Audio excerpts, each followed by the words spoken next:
सत्याग्रह जो पूरे देश में कांग्रेस पार्टी की तरफ से आयोजित किया जा रहा है। आज आप सब लोगों को ये बताना जरूरी है कि जय भारत सत्याग्रह करने की क्यों जरूरत पड़ी। आज का जो ये माहौल चल रहा है और ये कांग्रेस पार्टी की सत्याग्रह इसलिए है कि जब अंग्रेजों का राज था, अंग्रेजों की हुकूमत थी और किसी चीज का सवाल पूछा जाता था तो उसका जवाब नहीं मिलता था, हमारे नेताओं को जेल में डाल दिया जाता था। वो वक्त समझ में आता था कि वो विदेशी सरकार थी, वो हम पर राज कर रहे थे, तो इस तरीके की हरकतें कारगुजारी कर सकते थे।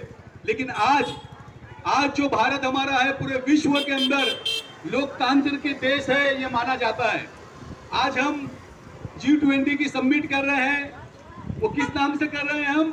Mother of democracy.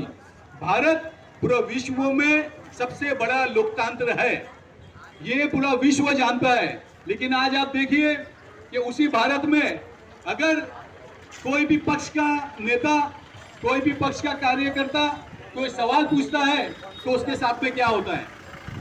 आज इतने बड़े लोकतंत्र के देश के अंदर सवाल पूछना ये गलत हो गया है, सवाल पूछना जुल्म हो गया है। राहुल जी ने जो सवाल पूछे वो क्या सवाल पूछे? राहुल जी ने यही सवाल पूछे कि जो भारतीयों की जो पूंजी है, जो LIC के अंदर जो निवेश है, जो SBI के अंदर निवेश है, जो एक गरीब से गरीब इंसान का, देशवासी का पैसा है, वो पैसे को आपने अडानी जी को दिया। और जब हिंडनबर्ग की रिपोर्ट आई कि ये पूरा मामला फॉल्स था और लाखों करोड़ का अडानी ग्रुप को नुकसान हुआ, उसके अंदर LIC के भी कई हजार करोड़ रुपए डूबे, तो उसका जिम्मेदार कौन है? क्या ये सवाल एक भारतीय पूछ नहीं सकता है? राहुल जी ने यही पूछा कि जो 20,000 करोड़ रुपए जो सेल कंपनी के थ्रू अडानी ग्रुप में आए वो पैसे किसके हैं? ये सवाल जो था एक लोकतांत्रिक सवाल था। सरकार को राहुल जी का जवाब उन्होंने पार्लियामेंट में पूछा था, वो सवाल का जवाब उनको देना चाहिए था। राहुल जी ने यही मांग की थी कि इसकी इंक्वायरी कराई जाए। क्या पहले की जो कांग्रेस की जो सरकारें थी, जब विपक्ष कोई सवाल पूछता था, जब विपक्ष कोई इंक्वायरी की मांग करता था तो कांग्रेस की सरकार क्या उसके ऊपर JPC नहीं लगाती थी, उसके ऊपर कमेटी नहीं बनती थी, उसके ऊपर इंक्वायरी नहीं होती थी, सभी होता था। उस वक्त कोई नेताओं को जेल में नहीं डाला जाता था, उस वक्त कोई नेताओं को जो केसेस है, गलत केस है, उसमें नहीं फंसाया जाता था, ED का डर नहीं दिखाया जाता था। आज जो राहुल जी के ऊपर एक केस चल रहा था, वो अंग्रेजों के जमाने के कानून के अंदर वो केस है। उस केस की अधिकतम जो सजा होती है वो 2 साल होती है, जो कि कभी किसी को नहीं हुई। जो बात होती है वो या माफी मांगने में होती है या 2 महीने 4 महीने में होती है, लेकिन ये अधिकतम सजा राहुल जी को इसलिए दी गई कि उनकी लोकसभा की जो सदस्य थी उसको खत्म किया जाए।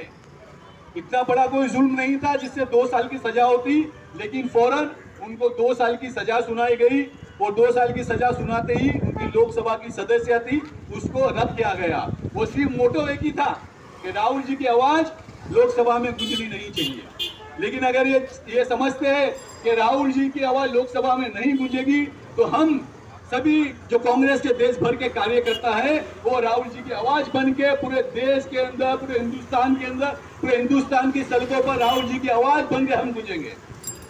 ये राहुल जी की जो आवाज है ये लोकतंत्र की आवाज है और लोकतंत्र को कोई दबाया नहीं जा सकता। इसलिए सभी लोगों से एक ही निवेदन है कि जो हमारा हक बनता है सरकार को सवाल पूछना, आप सभी सरकार से सवाल पूछे। आज हम इसीलिए यहाँ पर सत्याग्रह कर रहे हैं। मैं सभी लोगों का धन्यवाद देना चाहूंगा कि इतनी गरीब धूप में आप सभी यहाँ पर आए। मैं हमारे पुलिस विभाग के लोगों का भी धन्यवाद देना चाहूंगा जो उन्होंने सहकार्य किया।